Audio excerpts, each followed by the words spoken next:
મળતી માહિતી મુજબ જૂનાગઢના કડિયાવાડ વિસ્તારમાં ગત સાંજે બે મિત્રો વચ્ચે કોઈ સામાન્ય બાબતે બોલાચાલી થઈ હતી।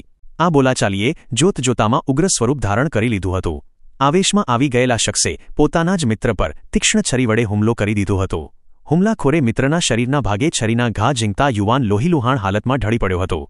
ગઈ તારીખ 1 માર્ચના રાત્રિના રોજ એ ડિવિઝન પોલીસ સ્ટેશન વિસ્તારમાં કડિયાવાડમાં જે બનાવ બનેલો, જેમાં મરણ જનાર રાશિસ ઉર્ફે ભયુ સોલંકી, જે મૂળ જામકાનો વતની હોય, તે જૂનાગઢ સિવિલ ખાતે લઈ ગયેલ, ત્યારબાદ રાજકોટ સિવિલ હોસ્પિટલમાં સારવાર માટે દાખલ કરવામાં આવેલો। ત્યાં સારવાર દરમિયાન ફરજ પરના ડૉક્ટરે તેને મૃત જાહેર કરેલો અને એ ડિવિઝન પોલીસ સ્ટેશન ખાતે આ બાબતે છે ડીઓ જાણ કરવામાં આવેલી।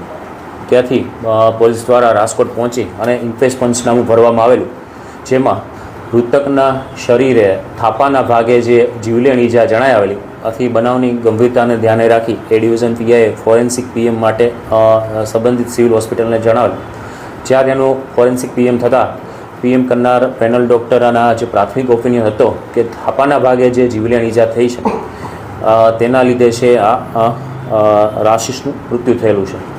ત્યારબાદ આ રાશિસ બનાવનો જે સમયગાળો છે 1 માર્ચ અને 2 માર્ચના રાત્રિના 2 થી 4 વાગ્યા દરમિયાન એની વિગતવાર ઊંડાણપૂર્વક તપાસ કરવામાં આવેલી કે આ રાશિસ ઉર્ફે ભયુ સોલંકી આ સમયે ક્યાં હતો અને તેની સાથે કોણ કોણ વ્યક્તિ હતા, જેમાં ટેકનિકલ સર્વેલન્સ અને સાથેના જે વ્યક્તિઓ છે તેમની વિગતવાર જે પૂછપરછ થઈ તે મુજબ રાશિસ પોતાના ઘરે જામકાથી તેની બહેનને બોટાદ ખાતે લાઇટ ડેકોરેશનનું કામ હોય તેવી હકીકત જણાવીને નીકળેલો, પરંતુ તે વિસાવદર તેના નજીકના સંબંધી રવિ સોલંકીના ઘરે પહોંચેલો અને ત્યાં જમેલો। ત્યારબાદ વિસાવદરથી ઇકો ગાડીમાં રવિ સોલંકી તથા રવિના દાદાનો દીકરો હર્ષદ સોલંકી સાથે જૂનાગઢ આવેલા, જ્યાં રાશિસ ઉર્ફે ભયુ, રવિ, હર્ષદ, અન્ય જે રાશિસ છે તેના અન્ય 2 મિત્રો રોનક ચૌધરી તથા મિત સોલંકી, આ 5 લોકો છે ઇસ્કોન ચોકડી ખાતે મળેલા।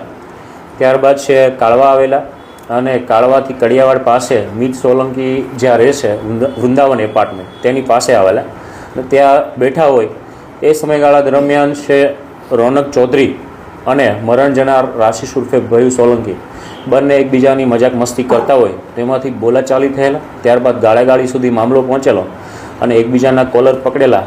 એવામાં આ રોનક ચૌધરી ઉશ્કેરાઈ ગયેલો અને પોતાના પેન્ટના નેફામાં રહેલ છરી વડે મરણ જનાર રાશિસના થાપાના ભાગે છે એ હુમલો કરેલો। એક ઘા જે મારેલો તે જીવલેણ નીવડેલો।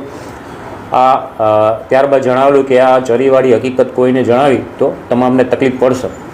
આ સમયે અન્ય જે મિત સોલંકી, રવિ સોલંકી તથા હર્ષદ સોલંકી અને રોનક ચૌધરી આ તમામ છે એ રાશિસને ઇકો ગાડીમાં છે સિવિલ હોસ્પિટલ સારવાર માટે લઈ આવે અને ત્યાં છે તેના રાશિસના બેનને આ બાબતે જાણ કરવામાં આવેલી કે રાશિસને લાગી ગયેલ છે માત્ર તેવી હકીકત જણાવી, પરંતુ જૂનાગઢ સિવિલમાંથી તેને વધુ સારવારની જરૂર જણાતા રાજકોટ ખાતે રિફર કરવામાં આવેલો અને ત્યાં સારવાર દરમિયાન છે મૃત જાહેર થયેલો।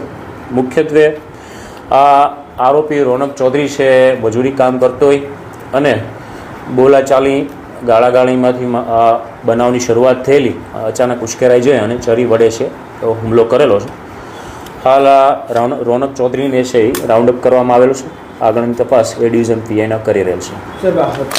1-2 માર્ચના જે બનાવ બન્યો અને ત્યારબાદ રાશિસ તથા તેના નજીકના સંબંધીઓએ જે વિગતો જણાવેલી કે પડી જવાથી કે ગાડી પરથી પડી જવાથી અથવા તો વાગી ગયેલું છે એવી હકીકત જણાવેલી, પરંતુ આ રવિ અને અન્ય જે હર્ષદ સોલંકી તથા મિત સોલંકી આ તમામની પોલીસ દ્વારા યુક્તિ પ્રયુક્તિથી પૂછપરછ કરવામાં આવેલી। પહેલાં જે હકીકત જણાવતા હતા તે મુજબ ઇકો ગાડી તેમને કડિયાવાડ મૂકી ગયેલી, ત્યારબાદ ફોન આવતા ફરી તેમને લેવા આવેલી, તો આ તમામના CDR ચેક કરતા આ CDRની સાથે સાથે એમની વિગતવાર પૂછપરછ કરતા અંતે આ રવિ, મિત અને હર્ષદ આ ત્રણેય કબૂલાત કરેલી કે ખરેખર બનાવ છે આ પ્રકારે બનેલો, પરંતુ રોનક ચૌધરીએ જે કહેલું કે આ ચરીવાળી વાત કોઈને કરી છે તો છે એ મુશ્કેલી પડશે, આથી ગભરાઈ ગયેલા અને આ હકીકત છુપાવેલી।